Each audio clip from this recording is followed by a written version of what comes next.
Daily driver cars are unique and have this charm about them. They're reliable, comfortable, and get the job done, all while being perceived as anything but unique.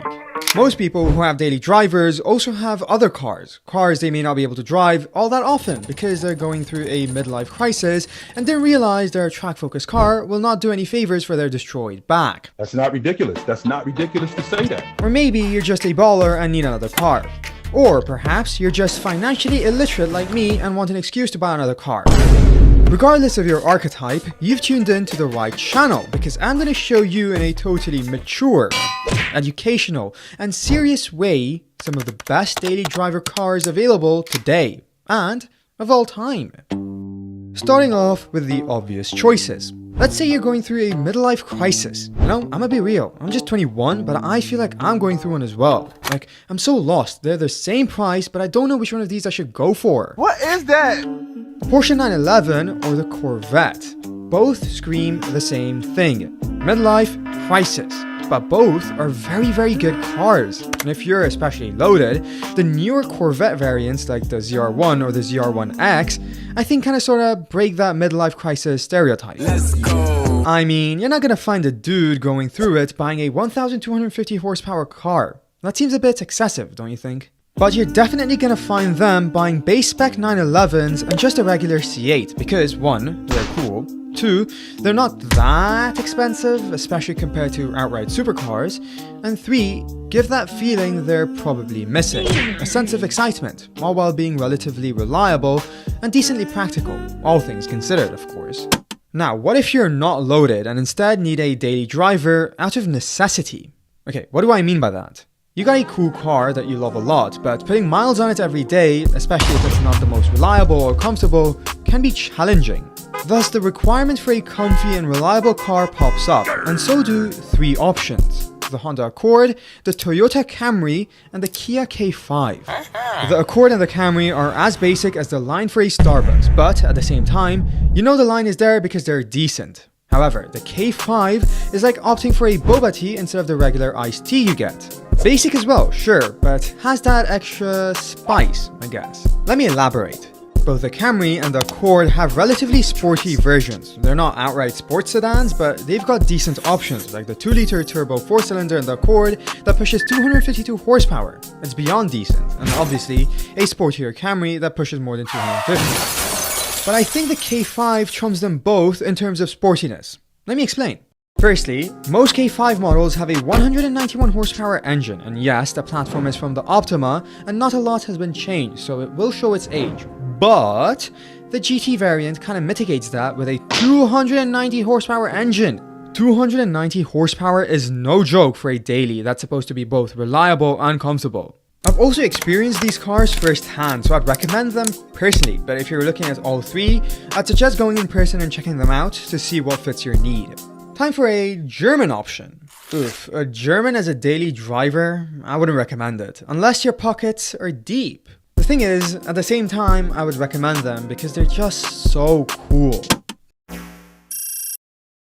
No, you moron! Why the f would you buy an Alfa Romeo? We were supposed to get 3 daily drivers that won't put us in generational debt. It's literally gonna depreciate as fast as my grandpa going down the stairs. So what? It would take 4 years for the depreciation to hit? No, you buffoon! It would take 10 seconds because he went down faster than a sack of potatoes. Wait, what's depreciation again? Yes, the RS3 is a great daily driver car and one I cannot get over. I was at the dentist and on the way back, I saw an all-black one with carbon bits and oh my god, I wanted to literally jump at it.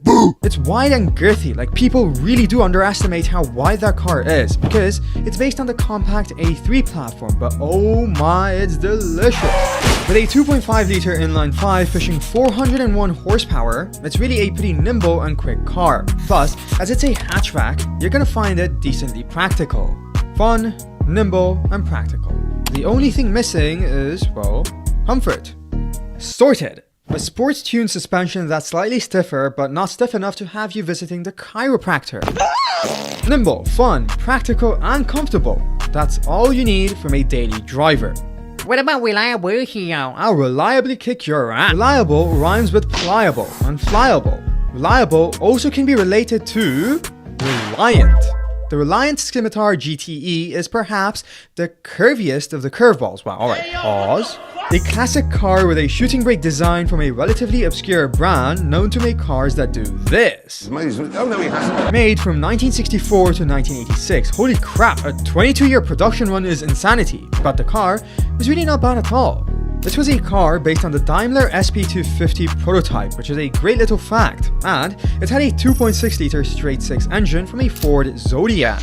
But in 1966, that engine was replaced for a 3-liter V6, again from a Ford, called the Essex engine.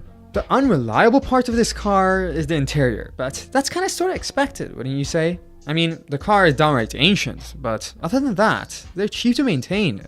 I guess you can say you won't be reliant on your mechanic. Oh, hell no, man.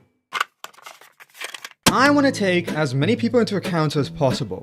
What if you're looking for a car? Oh my god. A car that gets you from A to B, and this will be your only car. Your daily driver. And you're also on a budget of around $1,500, or let's say €1,000, give or take. Well, I found something.